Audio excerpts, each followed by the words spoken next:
Ano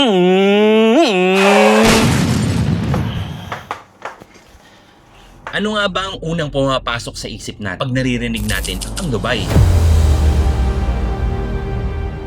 Habibi, come to Dubai.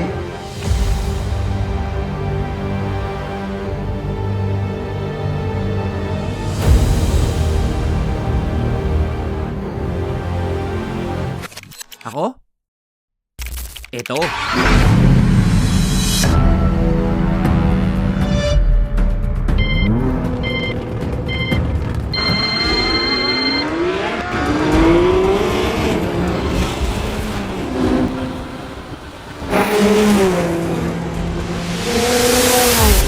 Pero sa likod ng bawat sasakyang tumatakbo ng maayos sa mga kalsada ng Dubai, may mga taong bihirang mapansin. Dito sa Tufan, natagpuan ko si Kuya Ed. 45 years nang nagtatrabaho sa Middle East. Bale, ang gising ko, 5:30 every morning. Ilang oras ang biyahe mo papunta sa garahe? Mga ano yan, 45 minutes. Dito nagsisimula ang mga ano yan, bago mag alas 9. Kasi kailangan maaga tayo. Alagaan natin yung oras. Habang ang karamihan, papunta pa lang sa trabaho.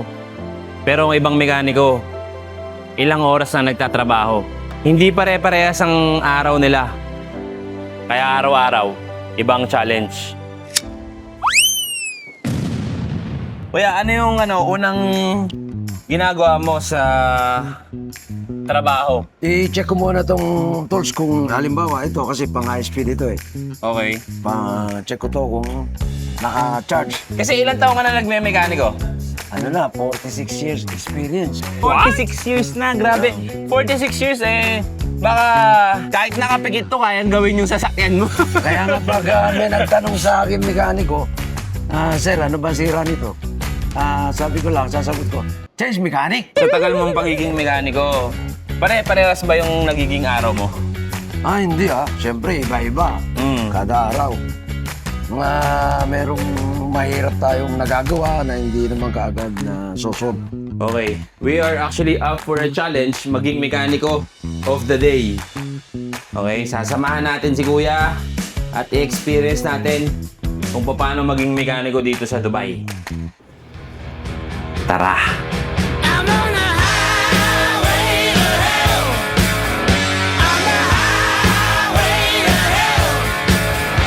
Anong una kong gagawin? Ayoko na makulit. Susunod ka lang sa akin. Masusunod!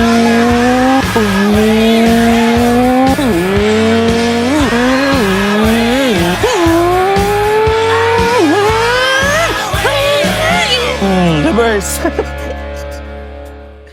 Maraming tao ang iniisip, simpleng trabaho lang ang pagiging mekaniko.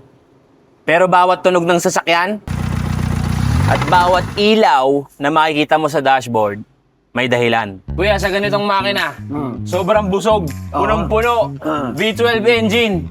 Paano mo nalulusot yung kamay mo dito? Magic! Pagka ganyan, pag mainit, gamit ka ng guantes. Oo, gloves. Pagka Ako nga, hindi pa mainit, may gloves na eh. Oh. Kita mo naman sa mo ilulusot ang kamay mo dyan. Walang space. Kaya nga. Ang mekaniko, minsan mainit ang ulo. Ako na sa sobrang gipit. Yan. Kaya kailangan talaga patience din pagiging mekaniko, no? Patience. So masusubukan yung pasensya mo talaga dito, Yes. pagiging mekaniko. Kakailanganin mo na mahabang pasensya para matapos mo yung ginagawa mo, no? Yes.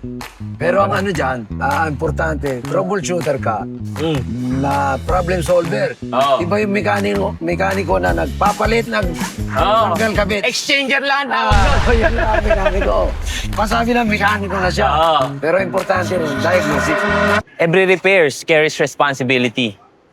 Isang maliit na pagkakamali lang, pwedeng makaapekto sa performance o kaligtasan ng sasakyan. So tayo ngayon ay magla-lunch kasama ang ating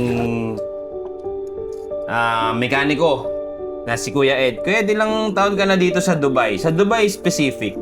26. 26 years. Oh, 26 years? Sa Dubai?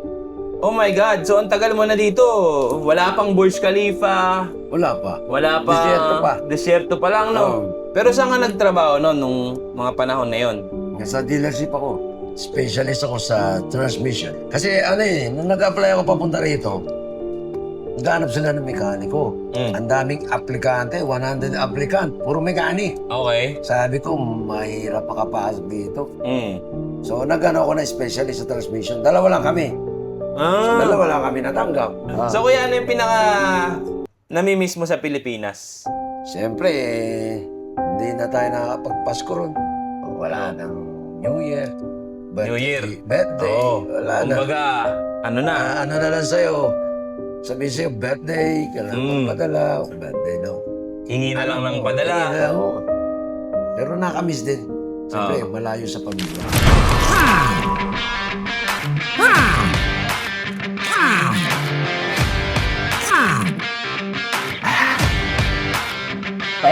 Biro mo, sa ganitong weather, tapos nasa ilalim ka ng makina, nagtatanggal ka ng mga nuts and bolts. Ibang klase itong mga mekaniko. Hindi madali ang trabaho. Diyan ka na, boy. Ayoko na. Ito ang bahagi ng isang buhay OFW na hindi nakikita ng karamihan. The physical work is difficult. Pero, malayo sa pamilya, yun ang mas mahirap.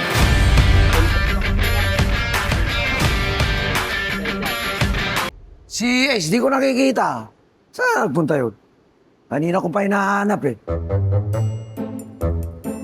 Saan na si Ace? Anak ng... Ang ginagawa mo doon? Bakit? Daming trabaho rito. Ano ginagawa mo dyan? Kuya! Sorry kuya, nakatulog ako. Napagod ako. Ang init-init. Tignan mo naman dito kung nakakatulog ka dyan sa init. Oo nga kuya, sa pagod. Oh. Ano Sorry. gagawin natin? Ang daming trabaho. Kailangan may release lahat to sa sakyan dito.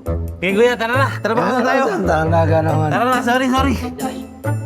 So kuya, ano yung nagpapasaya sa'yo sa trabaho? Siyempre, una na, babae. Nice. Joke. Ang nagpapasaya sa akin, nandito ako sa Tupan. Wala akong masabi sa amo. Mabait siya. At maayos. Kaya magtatagal ka rito. Tapos yung kailangan may satisfaction yung mga customer dito. Magawa natin ang mga sira na hindi nagagawa sa labas. Yun ang ano ko eh. Kailangan bigyan natin sila ng satisfaction. Achievement yun para ano naman yung mga may-ari ng sasakyan. Behind every successful repair is a mechanic who never gave up until he found a solution. Kuya, never give up.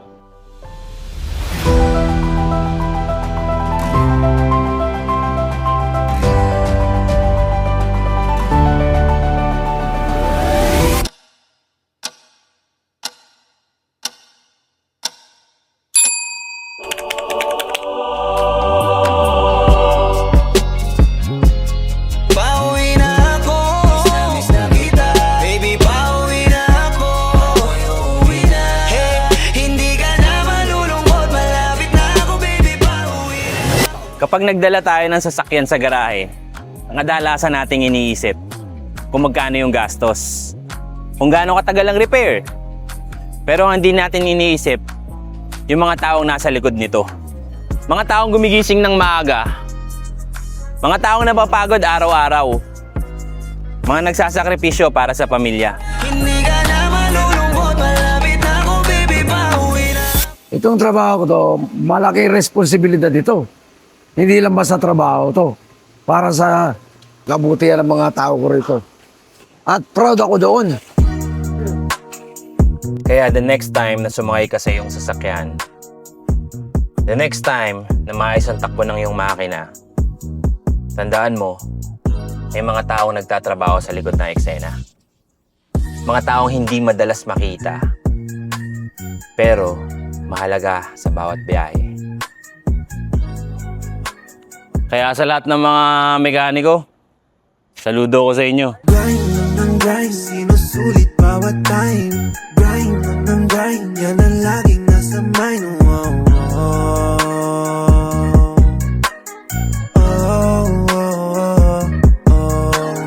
Grind lang ng grind, sinusulit bawat time. Grind lang ng grind, yan ang laging nasa mind. Tao magising. Delete mo ba yun? Delete mo. Taong gumigising. Delete mo.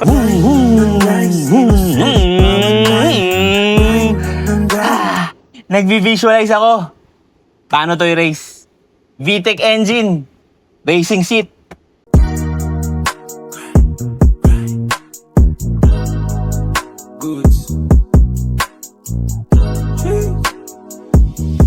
Cisco's on fire.